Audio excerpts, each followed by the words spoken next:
அஷ்டலக்ஷ்மிகளில் 8ஆவதாக வர லக்ஷ்மி தனலக்ஷ்மி, பணவளத்தை தரும் லக்ஷ்மி. இப்போ 8ங்கிற நம்பருக்கு நிறைய பேர் பயப்படுவாங்க, அது சனீஸ்வரனுடைய நம்பர் 8 அப்படின்னு. ஆனால் அந்த 8 திருப்பி போட்டோன்னா இன்ஃபினிட்டி.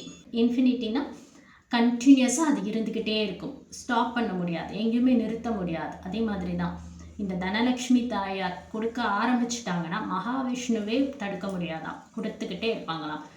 அந்த மாதிரியான ஒரு அற்புதமான உள்ளம் கொண்ட இந்த தனலக்ஷ்மியை நீங்கள் ஓம் தனலக்ஷ்மி நமகங்கிற மந்திரத்தை சொல்லி உங்களுக்கும் உங்கள் குடும்பத்தினருக்கும் எப்பொழுதும் பண வரவு இருந்துக்கிட்டே இருக்கணும் அப்படின்னு வேண்டிக்கோங்க.